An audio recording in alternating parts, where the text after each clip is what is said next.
How's everyone doing this evening?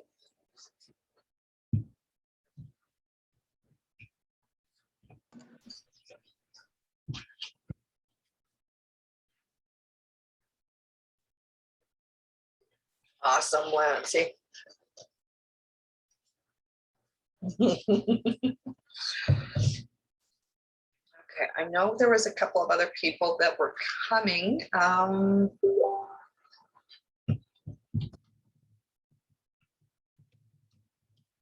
Just gonna see if they're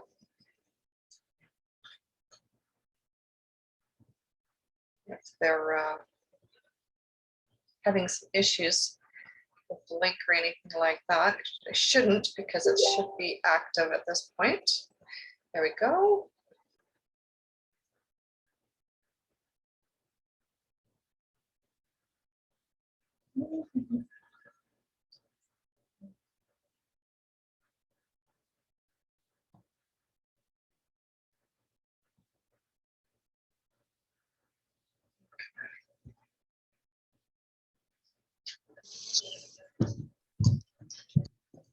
Go. All right, so just so we're just going to jump into it, and if we have more people coming, then we will just let them in as we go. So thank you so very much for taking the time out this evening to join us today.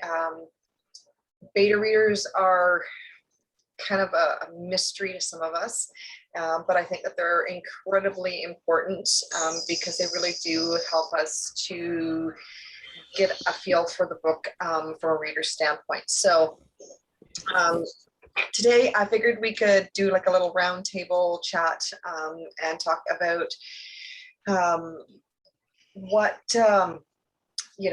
what we're looking for in beta readers, our experiences with beta readers, for those of us who know nothing about beta readers, where we would find them.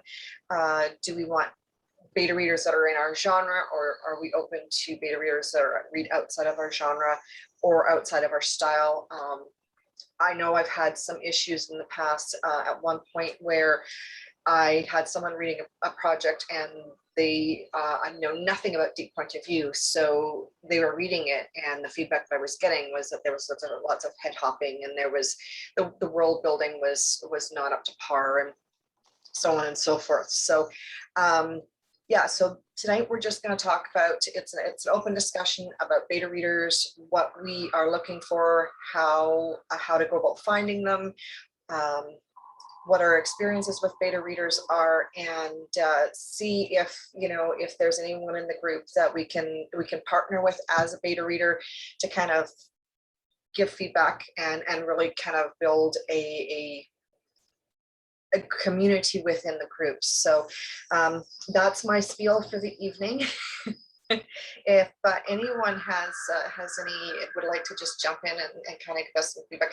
I myself have 2 beta readers that have read for me, and they're also in my critique group. They're amazing ladies. They are incredibly brutal, which is exactly what I want. So that's a huge thing for me. Personally, I'm not sure that having a beta reader that is not in the genre that you write in is particularly helpful, because sometimes if they don't know the nuances of a genre, it does make it a little bit harder. They're not going to pick up on certain things. That's just my experience and my point of view. So who here has worked with beta readers before, or has beta readers on their team?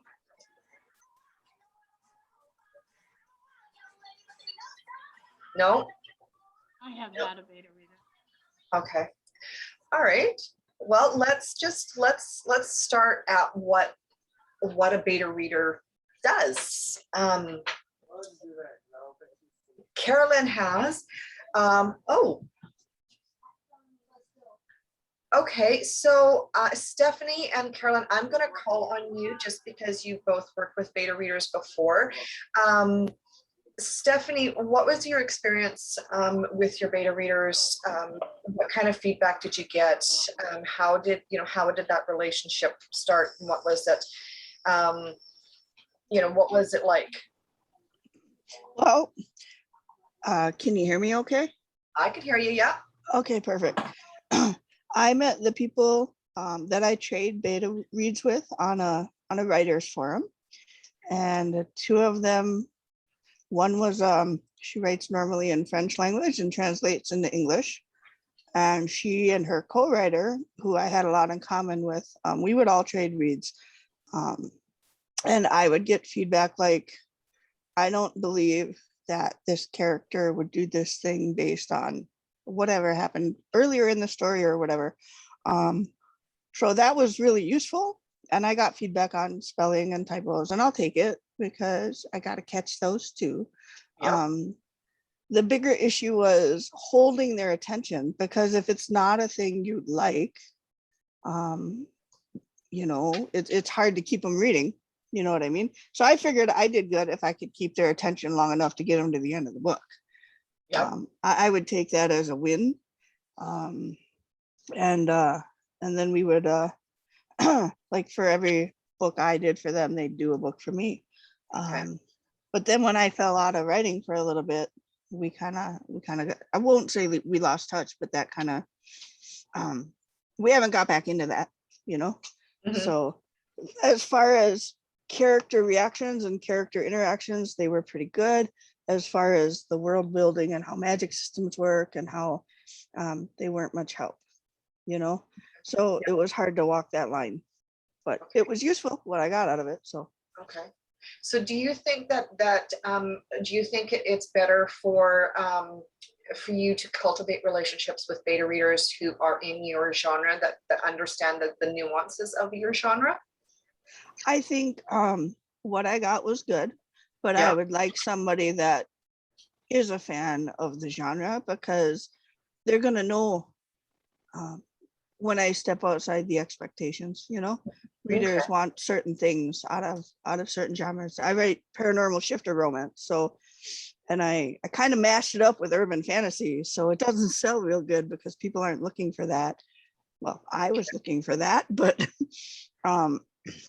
so walking that line without somebody familiar with both of those, because both of the beta readers I had are more motorcycle romance or romantic thriller, romantic suspense type authors. I'm sure there's things that were missed. The Okay. readers that found them liked them, but I just felt like if I could have just had one more person, Yeah. one Yeah. more person to trade with to make sure I'm not overlooking like continuity issues in the world building, or reader expectations wanting a certain thing out of their shifters or a certain thing out of their magic, and I'm failing on that, and I don't know it because I don't have somebody to tell me. Okay. I So do you, from your experience, I'm getting that the impression that you kind of feel that it would have been better to have someone in that genre. Are you open at this point? Are you actively looking for beta readers? Are within your genre that would have some knowledge of, the shifters, some knowledge of the paranormal and or the urban fantasy? I would totally be open to working with somebody who's in the genre. I Okay. haven't found anybody.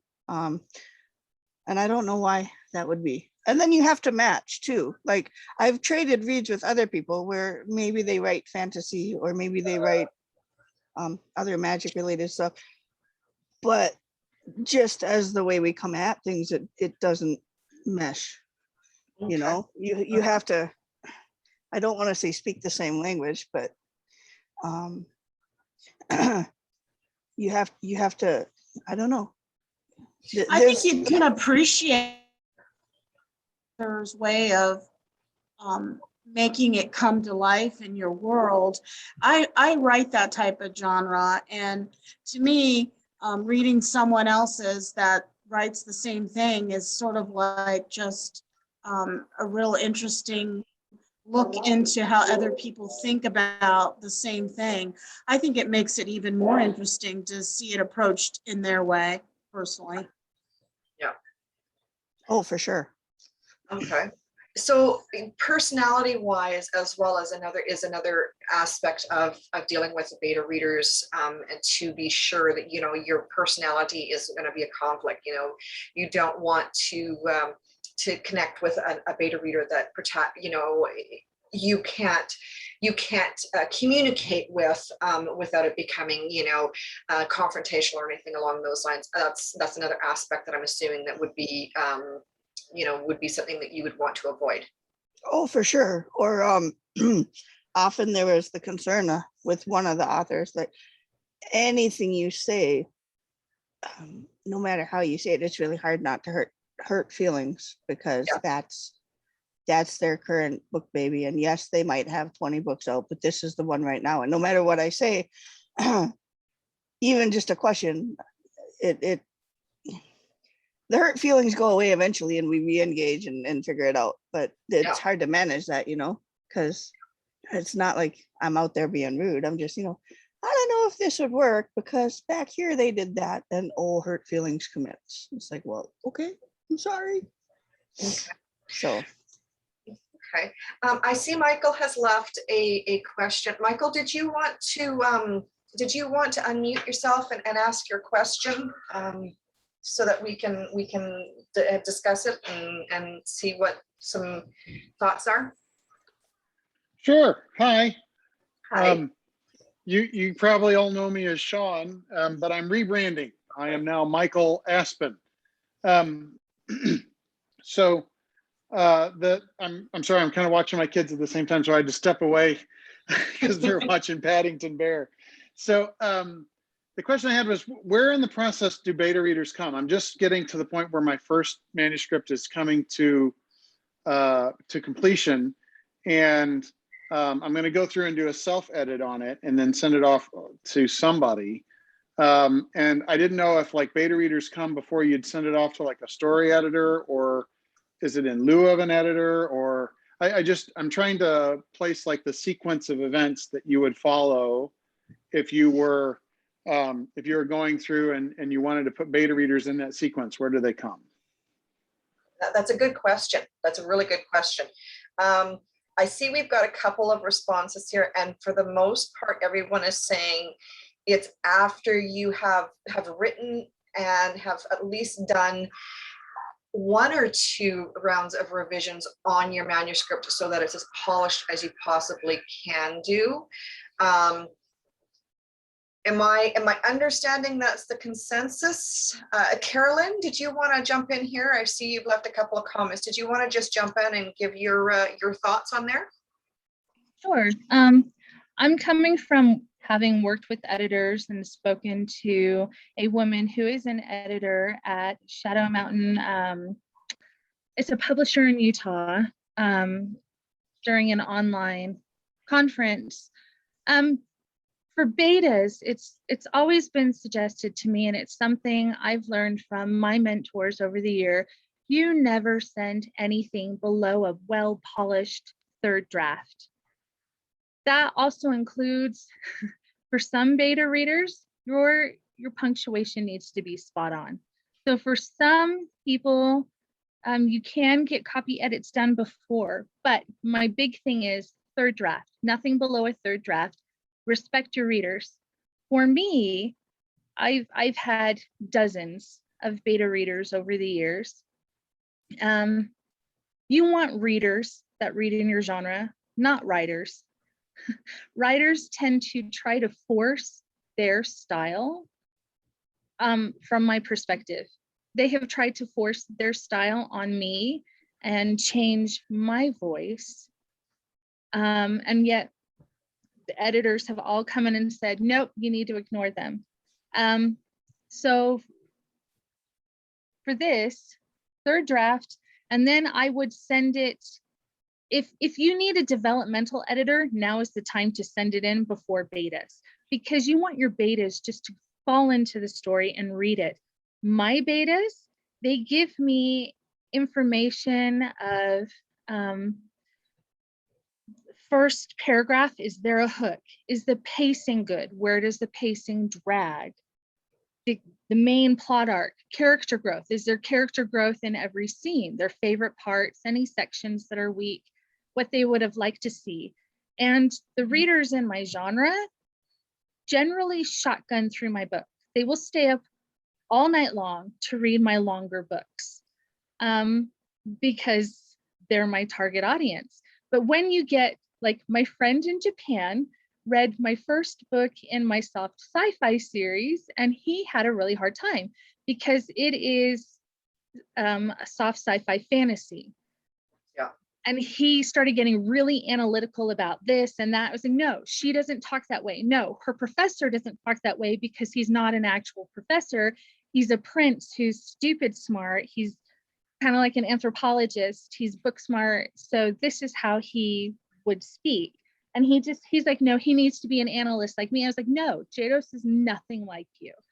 And then I had another reader who hates fantasy and was absolutely disgusted when wings ripped through her back, when she almost died from blood loss, when she almost burned to death. I mean, just really struggled and had a hard time. But the readers who read my genre, they know the nuances. They know exactly what they like. It is them I am writing for. It is them I need to meet their expectations, not other writers. When I'm writing a high epic fantasy, I don't go to someone who reads hard sci-fi because there are different nuances to both. And there are different expectations. And if I don't meet their expectations, they rip apart my work. And so this brings me to another point. I try to get at least 6 pairs of eyes on each manuscript. And the reason being is I go through and I read all of their feedback. So I don't touch my project. I let it rest while it's in beta. When I get all of the feedback together, I read through it, and then I read through again and I highlight everything in common each of them said. Those are my weakest points. And every time it comes down to, you need to build the setting stronger in this scene, you need to clarify here. That's when you have people who are not in your genre, who are writers beta reading, that's how you pick out what you need to focus on. Because the rest is, and I know this is harsh, is unimportant because for the most part, they're wrong. Okay. Well said. Bobby, you want to unmute yourself? Thank you for your patience there. And Carolyn said that that it would go to beta readers after your developmental editor, and I had heard that it was the other way around, that you as you said, you get it as polished as you can and then send it to your beta readers because they know your genre, and then do a rewrite based on what you agree with them that it needs, and then give it to a developmental editor. So I'm a little confused. I'm sorry, if I can give an example. Okay. I work with a woman, I'm sorry, Patricia. I work with a woman weekly, and she is not a linear writer. And we do critiques and we do coaching in romance, and we're studying the nuances and we're working together with this, following Victorine's little syllabus she gave us. This woman, her betas get so confused, they don't want to beta read anymore. She's losing her beta reader. So let me clarify. If you are not a linear writer, and if you have parts that are just so out of order, I think that's when you need a developmental editor to help you develop your characters and develop your story in the right way, the right timeline it needs to be before you give it to betas. In general, most people don't have to do that. Most people automatically know or study enough to know how to tell a story, to know where those beats fall, what percentage, where A, B, and C happen, and how to build there. It's for those who don't, they absolutely need a developmental editor first and foremost. I think too that there is, you know, as we're talking about betas and editors and developmental editors, there is in the chain of processes, in the sequence that we have, and this is a question, where does critique partners, where does critique groups that you form or you develop, where do they fit into the process? Because if you are writing and you have a polished manuscript and you throw it to your critique partners and they shred it, you redo it, and then you send it to your betas, are you sending to your betas the best possible manuscript that you can, or do you think that you can actually skip over the critique partners for those who are in groups or are looking to form a group? That's something to be considered, as well as we are yes, yeah, that's one thing that we need to kind of, thank you, baby. We need to kind of to touch on. But before we do, Lancy has her hand raised, so I'm just going to go to Lancy. If you want to ask your question, I'm sure it's going to tie in here nicely. So go ahead and unmute yourself, hon. No, Carolyn's statement was pretty definitive, and I really think, from everything I've read and heard from other authors, there's multiple approaches. And honestly, most of the ones I've heard have had the beta readers before the editors. So I think you have to find what works for you. That's all I was going to say. And I think that's the process, that's the steps that you have to take. But I think honestly, to deliver, you have to deliver a polished as you can make it manuscript to your betas, regardless of where you put them in your sequence, is kind of what I'm taking from this.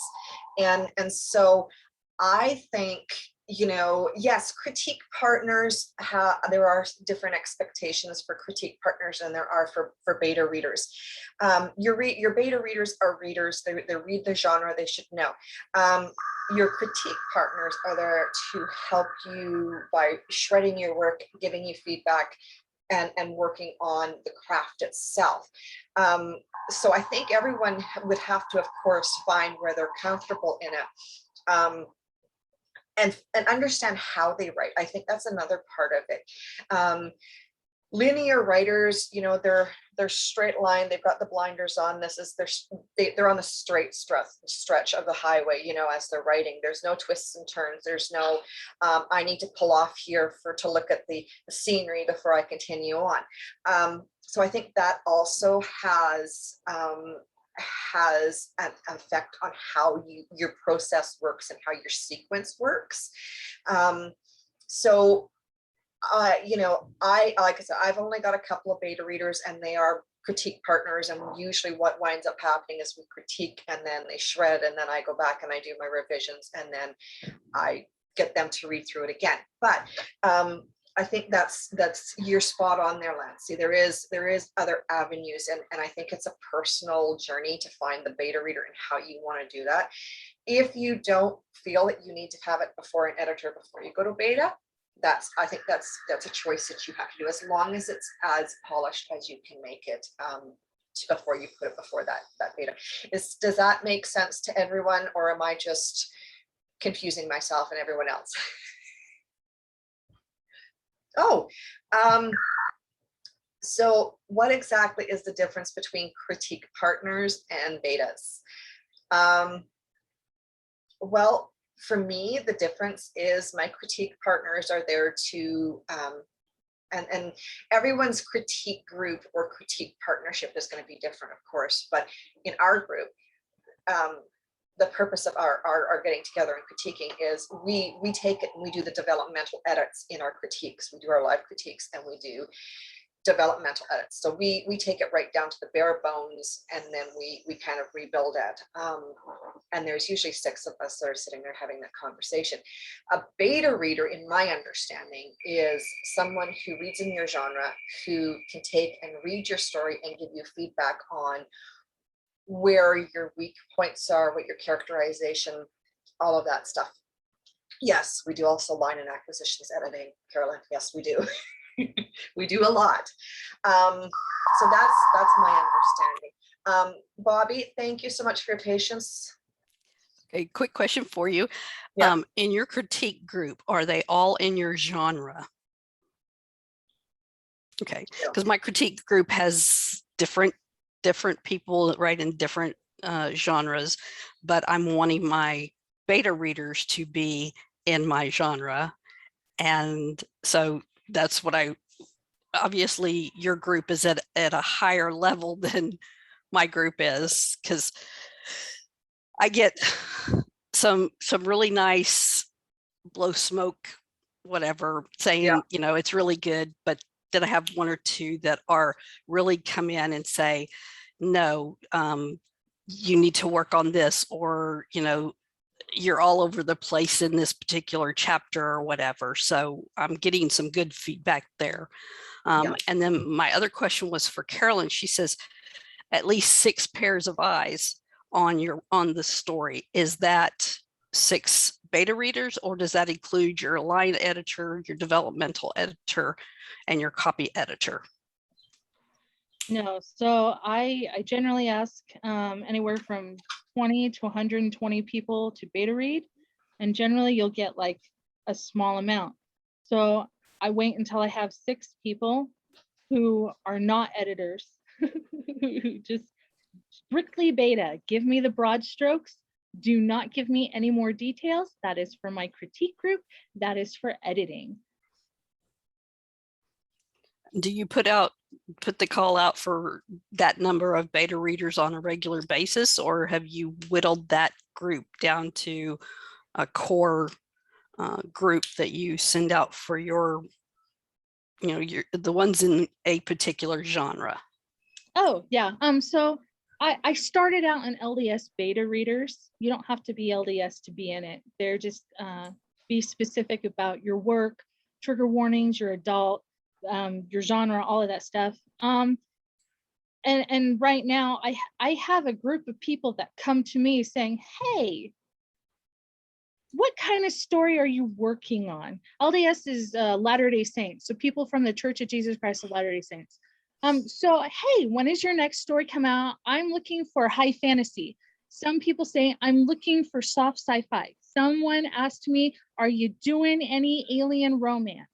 So I have different people coming to me because I've established all of this through that. And I've also made lots of friends in the writing sprints group.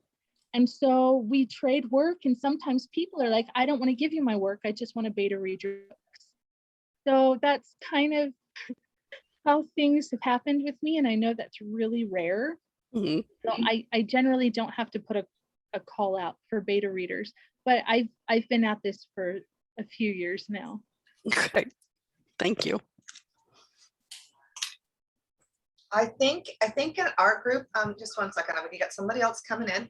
I think in our group, if anyone is interested in beta reading or anything along those lines, and I know that Carolyn said you want readers, but I think too, because we are all authors, one of the things that as authors that we do, we are also readers. So I think it might be an idea to put, and I'll put something up in the group. I'll create a file, and anyone who's interested in maybe beta reading or looking for a beta reader, you can put your name and your information up there, and we'll go from there.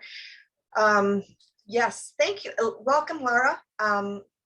The thing is with critique groups, you know, as well, you're going to get a big mashup. Now, I believe, Bobby, we had a discussion at one of the roundtables about critique groups and that sort of thing. And if I remember correctly, and I'm sorry if I'm confusing you with someone else, you had asked something about whether you wanted to have, you know, everybody in the same genre, so that you're kind of getting the best, you know, the eyes on there for the nuances of your specific genre. Having been in the group that we're in, the group that I have with my critique partners here, I have to say that my eyes have been open to their writing style, to their genres, as well as my own, and I have discovered through their writing and through, you know, through their passion for their genres, I've discovered a love of some of their genres. And so I think, honestly, I think having that variety is incredibly important, because it's really giving me a glimpse in things that I want to avoid in my own genre. I write dark historical romance, and I write dark romantic suspense, romantic thrillers with paranormal elements. That's what I write. I write dark, I write gritty, I write in your face. Everyone needs to bleed a little bit. And so having someone who writes light and fluffy, Carolyn, it can be a challenge, because I'm constantly looking for a way of going deeper, going into that more gritty. And sometimes having someone who doesn't write that say to you, well, you know, maybe you're going a little too far, is a good thing. And having that open line of communication as well. I do know there was a question, and I'm going to put this out here, and anyone who wants to answer it, by all means, you can pitch in. There was a conversation or a thread in one of the beta reading groups, and someone had asked about, you know, well, how do you protect your work? You know, how do you know, don't you worry about your beta readers or your critique partners stealing your work? Personally, I don't, because we're all in the same kind of same position. I don't worry about that, but those of us who've had beta readers, that sort of thing, have you guys ever, you know, had an NDA or anything along those lines? Now, I've heard that some authors will put this up for their beta readers to have that non-disclosure agreement in place. Do you think that is something that is beneficial, or do you think that it kind of it breaks that line of trust, and it creates a distance between you and your beta readers? Carolyn, you're the one with the most experience with beta readers. I generally don't, but something happened last year in October, I think it was. I could be wrong on the date. Somebody who we showed some of our work to, people started complaining that she was plagiarizing. She was taking from people's work that showed her things.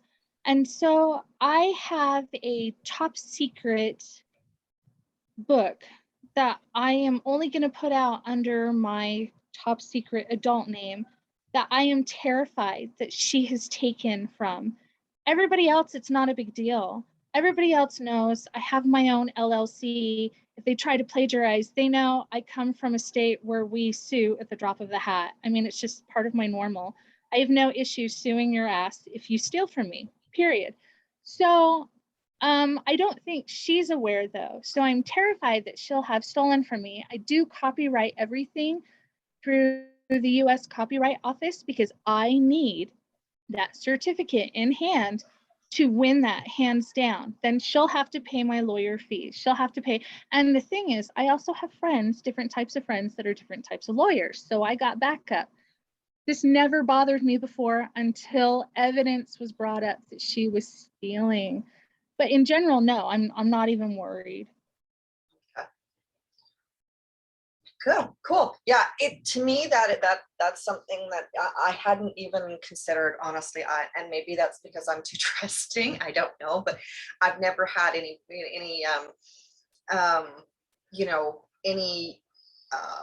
issues, so to speak, until recently, and then we had that little bit of a, oh my God, but then, we kind of come to a resolution on that. But I think that's something that we all need to be aware of. It doesn't necessarily mean that we need to be panicking about it, but it is definitely something to be aware of.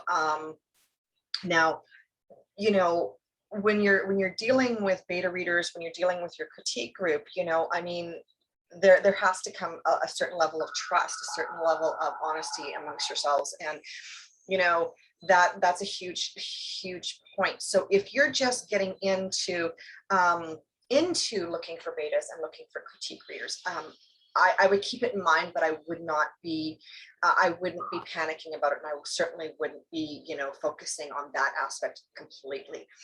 Yes, Lancy.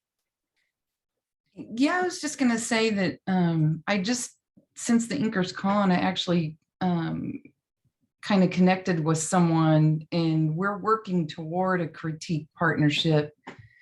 We're like in the what do you call it, like the dating phase to see if we really fit. And it's scary when the first time you send them something, you're just like, you're scared. I'm not even thinking about legal ramifications. I'm just nervous that I'm letting go of my baby and putting it in front of somebody. Yeah, and it is terrifying in that sense, because you are kind of letting go of your baby, but hopefully it does, you know, and we've been, I'll be honest, the group that I'm in with Carolyn and Leanna and Celeste and a couple of other ladies, we have been in this group for almost 2 years now. And my close ladies, I think I'm close to almost 2 years now. And, you know, it's been fantastic. It's been a phenomenal journey. We have grown so much. And I think that's a big thing. Now, you know, back to Carolyn's point, she said, you know, you want readers in your genre as your beta readers, but I also have in our group, and the ladies that are in our group are not natural, you know, they're kind of converts to the dark historical romances. So they didn't actually start off following my genre, and so it's we've kind of built that relationship up, and now I trust them, and I can go and I say, hey, you know, beta this, give me your honest opinion. We've critiqued it, I've rewritten it, give me your, you know, give me the highs and the lows, the, you know, the broad strokes of it. And I think that's another thing. Sometimes we confuse critique partners with beta readers, and I think that can be detrimental, because when we're looking at it, you know, as a way to get the feedback, we don't want, from our betas, we definitely do not want that fine detail. We want the broad strokes. We want, here you go, this is the genre, read it, tell me what you think, give me a review. Basically, it's very broad, as opposed to the critique where it's like, you know, break it down. You know, is my character flat? Is my world building suck? Does this work in this situation? Am I not meeting the, you know, my pacing issues? Are they off? So I think we need to, you know, when you're looking for betas, that's another thing to kind of consider, is communicating that you're looking for someone who's going to give you that broader stroke rather than the fine detail. Yes, Lancy.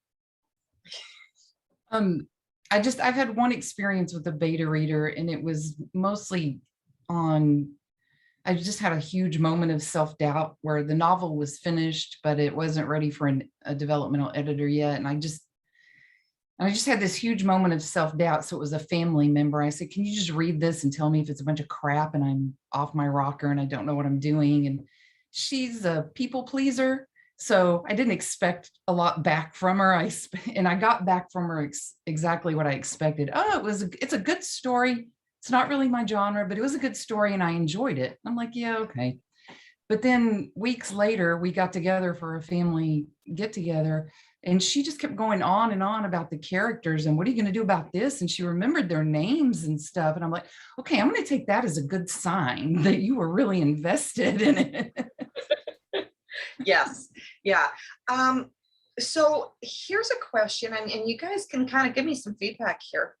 I know that when I write, I do not give anything to my family to read, simply because, well, honestly, they probably won't read it, for one, and two, if they do read it, they're just going to tell me, oh, it's absolutely phenomenal. You knocked it out of the ballpark.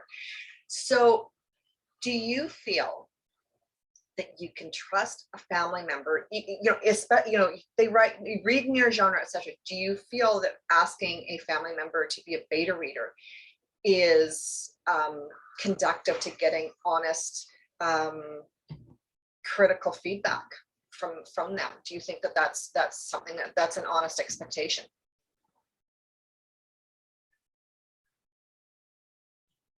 in my case, she was an in-law, so she was, she was a little bit removed. But I expected not to get completely honest. I told her, I said, I'm trying to improve the book. So, if it's crap, I want you to tell me. Yeah. If it's no good, I want you to tell me because I'm trying to improve it. And she said, I will. But I really expected her not to be mean or critical or anything.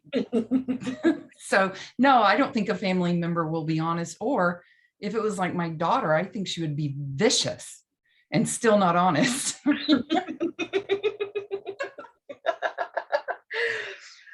Yeah. Yeah, I think that's, yeah, no, I would not trust a family member. Like I said, I have family members who want my books after the release. They're all for, give me a copy, but at the same time, they won't buy a copy and they definitely will never leave a review. And I know for a fact I've got 2 family members right now who have copies of my books and they've never read them, but yet they'll sit down and have a conversation with me about the books. So yeah, family members are, if you can, well, and it depends on the family. It depends on the family. It depends on, there's a great number of factors, but yes, in my experience, no, they don't. And some people like Carolyn's, there are very few people are allowed to read because for whatever reason, personal choices, whatever your reasoning is. Perhaps you don't want family members to know that you write smut, or which is fine. There's no shame in that. But you don't, if you've got family members that don't read it, then why put yourself out there and create that tension? Yeah.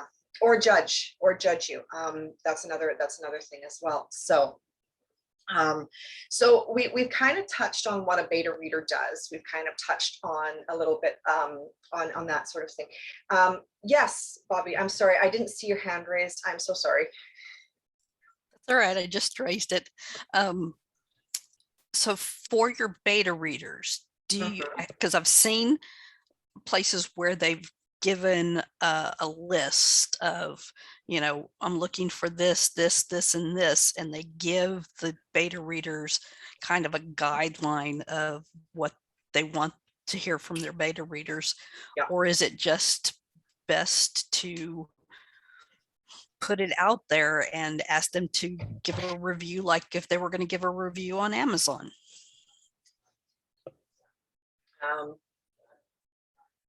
To my idea is, when I'm asking a beta reader to read for me, I don't ask them to, I don't give them a list and say, can you check this, and this, because I think then you're already kind of setting the markers mentally, whether you realize it or not, for them to look for those things. And if they're specifically looking for those things, they might miss something else. So for me, it's, here you go, have the book, here's your time frame, read it, jot down what you think, give me your honest feedback, and we'll go from there. And then what I do is I collect the feedback that I get and I go through it. And then if I have, say 6 beta readers read the same book, right? And I've got all of this information, and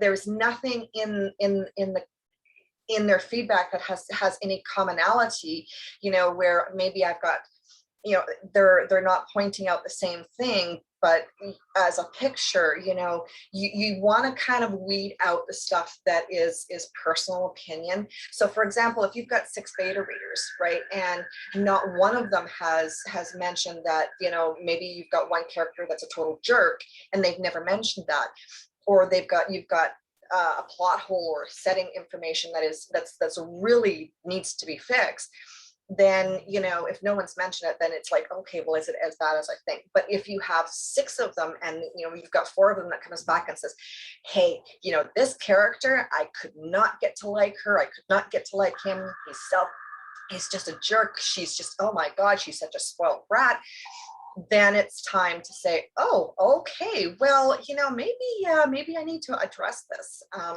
So having, I think that's one of the things that you kind of need to be aware of when you're asking for beta reads, is to make sure that as you get the information and you're compiling it, you're looking for a thread throughout that has some commonality, because you're going to get people's opinions regardless. That's a really important thing to me anyways, that I would want to make sure is it is there, so that you're not kind of chasing rabbits down the hole that you don't need to. So my You next, mentioned timeline. Mhm. Do you give the entire book to them? Because I've also seen where people give them in stages, several chapters and then several chapters and then several chapters. But you give them the whole thing, and then how long do you typically give your beta readers? I usually give them the whole book. I think if you're giving them samples, you're not going to give them the full picture. So, if you're giving them sets of chapters, say you're giving them 3 chapters at a time, and you're saying, well, here's 2 weeks to read these 3 chapters, and here's 2 weeks to read these 3 chapters, and so on and so forth. By the time they get to the end of that book, they've read the whole book, but they may have forgotten nuances or things that were kind of glaring. I prefer to give them the full manuscript, the full book, and I usually try to give them 2 to 4 weeks, depending on the length. The longer it is, I tend to give them a little bit more length, 4 weeks, so that they can read it and digest it. And it's the same with ARC readers as well. I give them 2 to 4 weeks, because that's a good chunk of time for them to read a full length book. So that's what I would do. That would be my suggestion, simply because if I'm getting bits and pieces, I'm not focusing consistently on that one project. I may have a dozen other things that I'm doing, and so I might forget something that it could be relevant in the first, that's in the first 3 chapters, that I may have forgotten by the time I get to the last 3 chapters. So what about, now I know that there are services where they have betas that charge, and I know that some people do make a living off of beta reading. So what are your thoughts? Because my thought is as a beta reader, you're getting the free book, you're getting kind of advanced readers guidance. You're getting to see something before anyone else has seen it, other than perhaps the critique partners or editors, that sort of thing. So what is the general consensus, on paid beta readers? Do you feel that that's a valid, it is a valid service, but I mean, do you feel that that you're going to get the level of feedback or the clarity of feedback that you would get from someone who is perhaps not paid, or is just doing it because they for the love of the genre or the love of the book?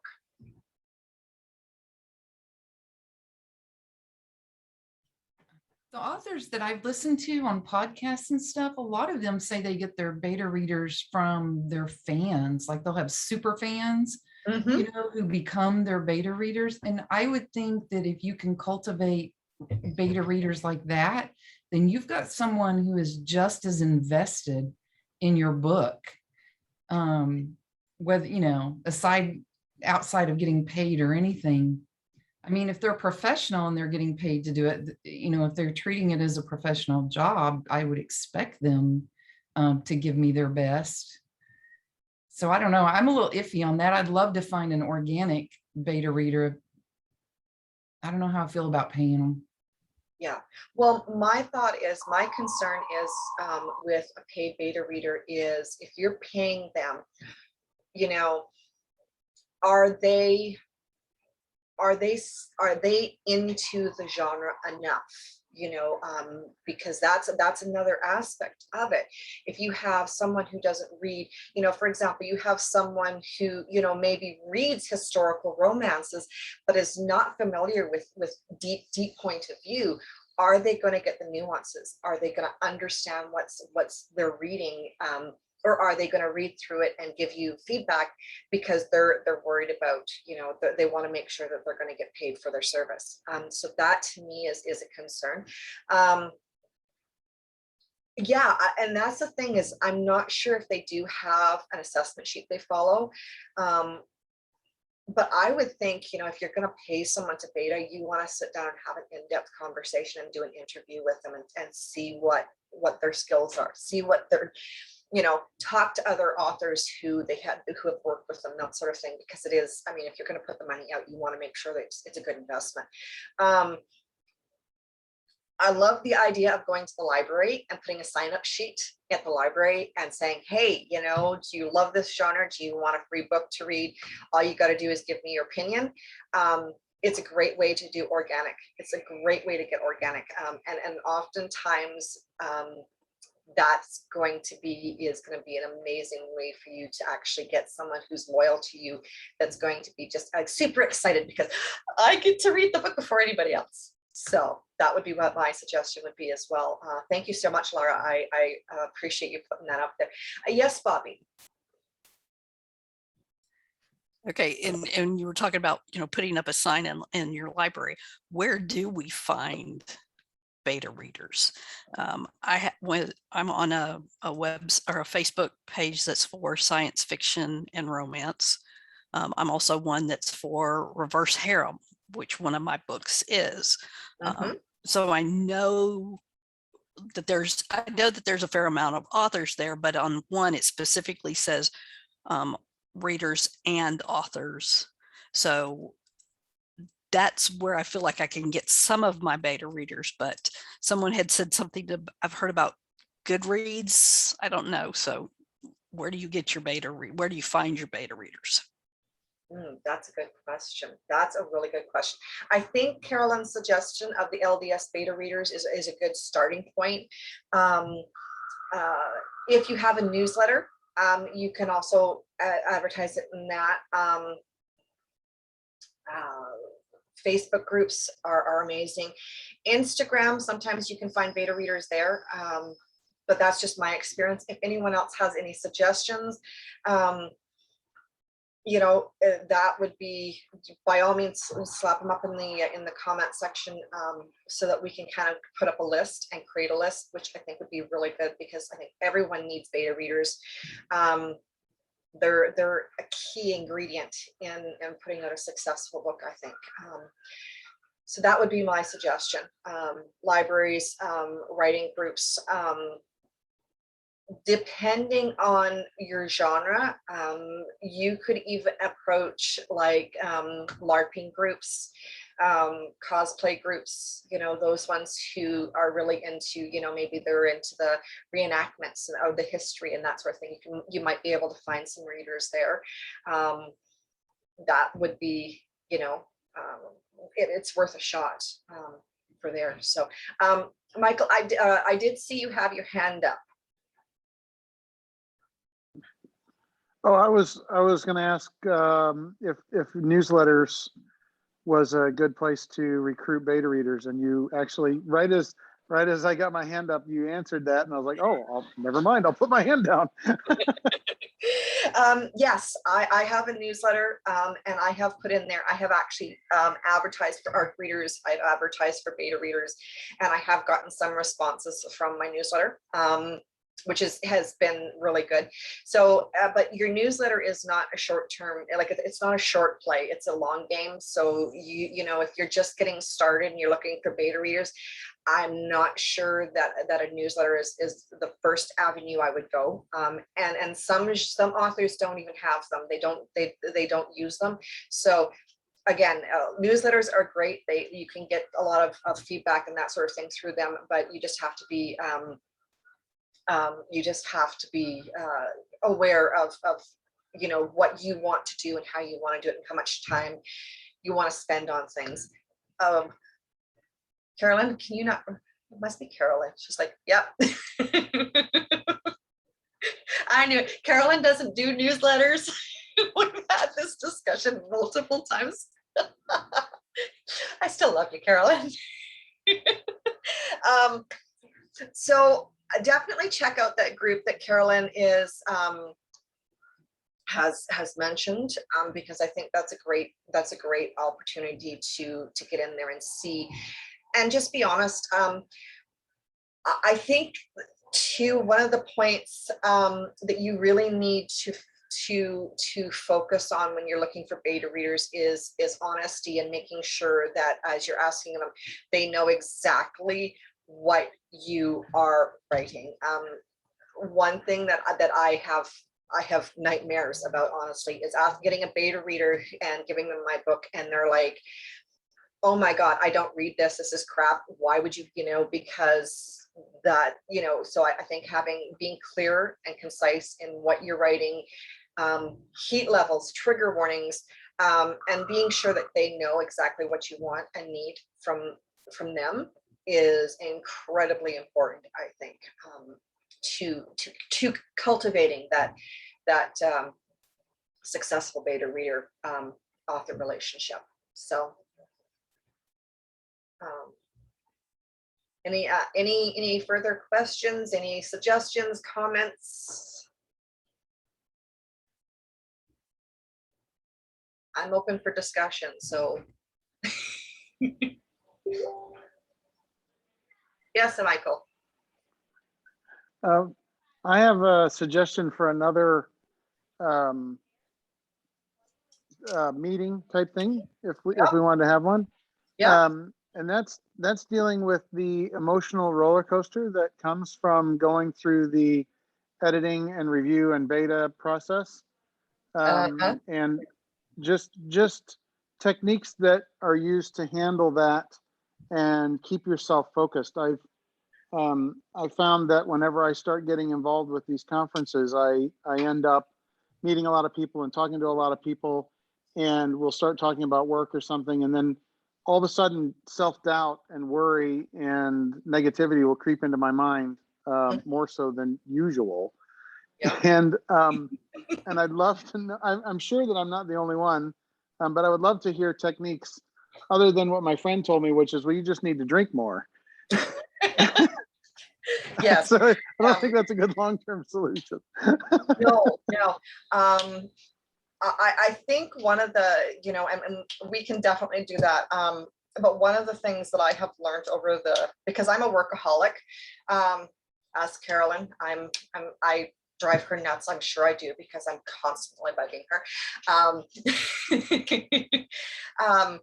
But one of the things that I'm learning is that, throughout the whole process is you really need to take and do the self-care and really focus on, on yourself, at least, once a week, whether it's, you get out and you go for a bike ride for 30 minutes, you go to the salon, get your hair done, you go on a window shopping trip, whatever it is, you really have to refill that emotional and creative buckets. And we are definitely going to do another meeting specifically on this, but I think that's the first step to dealing with that negativity and having a really good support network, which I'm so excited about this group, because I feel like we are coming together not just as a group of writers, but as a mini community, if you will. And I'm so excited that you guys are here, and you guys are taking this journey with us, and we're all sharing on this journey. So, yes, it does. So, yeah. So if anyone has any further suggestions, if you guys have an idea for another one of these meetings, I am all ears. I'm happy to take in all of the suggestions that we can. Like I said, I'd like to make this kind of a community, not just simply a group of writers who are kind of muddling our way through. So if there's something that we can help each other with, let's do it. Whether it's beta reading, critique partners, whatever, that we can go through and develop and create those partnerships and those relationships. So yes, Lancy. So I'm new to writing, as you guys have probably figured out, but one of the things that I have a lot of experience in dealing with people, and I'm actually looking to put together a roundtable, a presentation on different personality traits, which someone suggested to me would be great for people to, discuss about, like how they can deepen their character by using some of these different personality things. And I'm over in the author tribe, that group that they created from Inkers Com. And I'm going to put it over there, but you just let me into this group, and I'd be happy to share that link with your group as well, if y'all want to do that. Yeah, we would love that. We would love that. Let's share resources. Let's, open the gates to those resources, and anything that you guys want to share, anything that you guys want to post. By all means. I mean, if you've got a question, maybe you're writing a scene and you need some brainstorm or some feedback or something, by all means, so that we can help each other out. I think that's going to be the biggest benefit for everybody, I think. So okay. I'll let you know when I put it together and give you the link. Sounds good. Awesome. That's great. Yes, Bobby. One of the things that I'm trying to find is people who have a skill in something that I need some questions answered for in my book.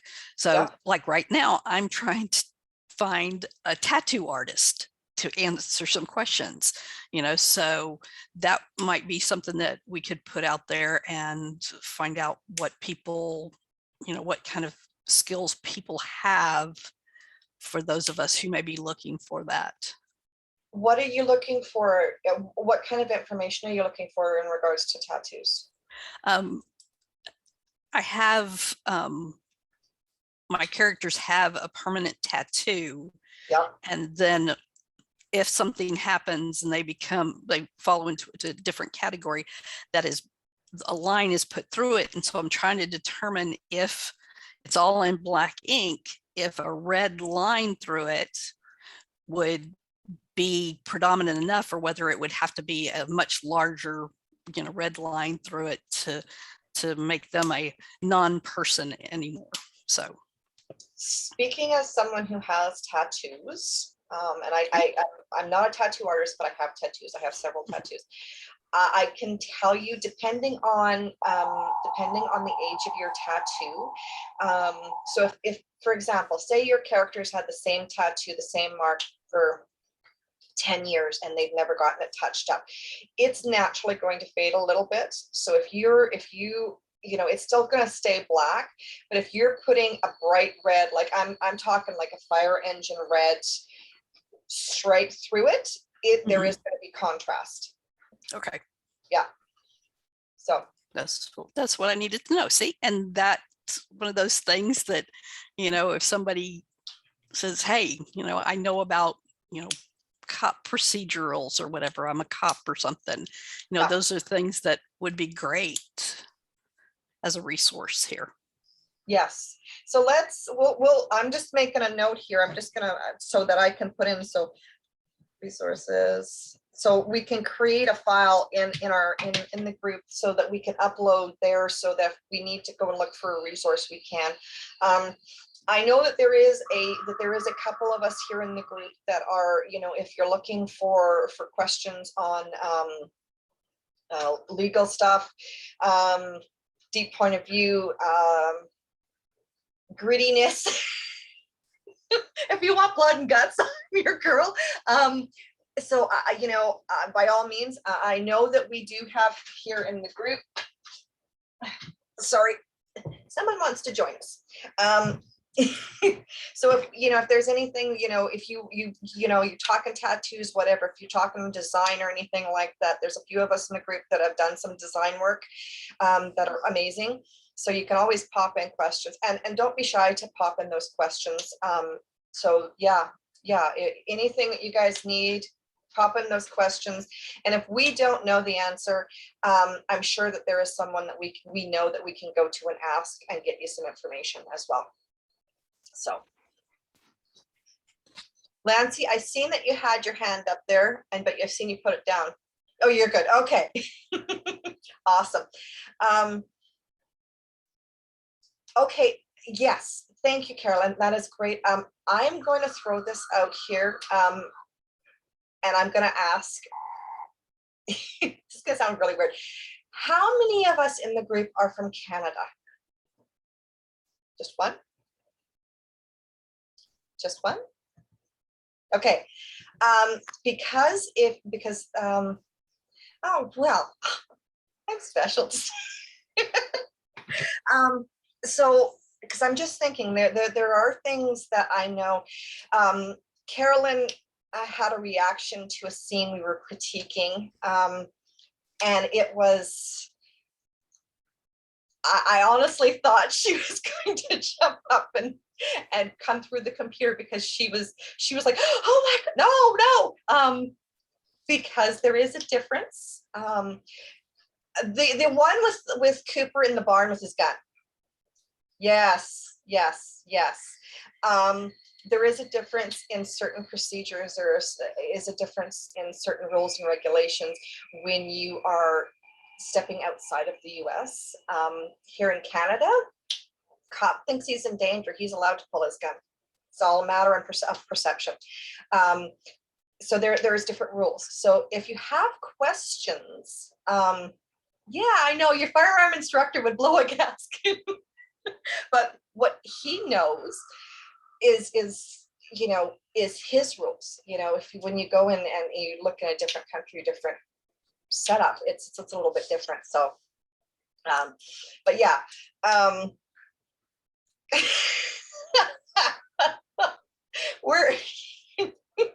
We're not weird. We're just unique. Yeah, so that's something as well. If you have questions that are I'm sorry, I'm just laughing. If you have questions that maybe pertain to Canada rules, regulations, government, whatever, by all means feel free to ask. I'm happy to answer as much as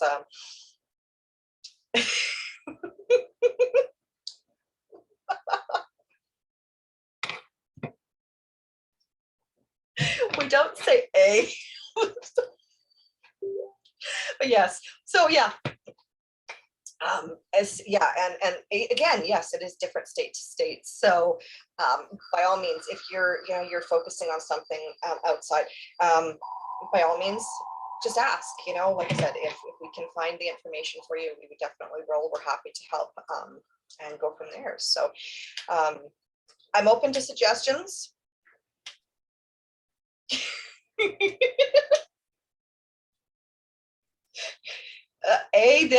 We do use A. It's more of an Eastern Canada thing as opposed to a Western Canada thing, but we'll get there. I'll get you educated yet. Yeah, so if you have any questions, concerns, if there's something that you want to bring forward, if you want to set up a meeting, by all means, just let us know, and we'll try and work out a schedule. We do have the meet and greet for the critique groups coming up as well, so everyone's welcome to attend. Give us an idea of what you're looking for as a critique for critique partners. If you want to find out something a little bit more about a different genre, whatever, by all means. And before I'm going to stop recording here very shortly, and then once we do, we will, Carolyn wants to pick Laura's brain for a moment, but it's not pertaining, it's not pertaining to this meeting. So as soon as I stop recording, please don't run away, because Carolyn's going to pick Laura's brain here a little bit. But before I do that, before we get to that, does anyone have any suggestions, concerns, comments? Do we want to touch base and see if there's something else about beta readers, deep point of view, anything that we want to kind of come back to at a later date? No? Yes, Bobby? I couldn't think of anything, but I'm liking that this group is definitely getting involved and having get-togethers, not just everything on Facebook, because like on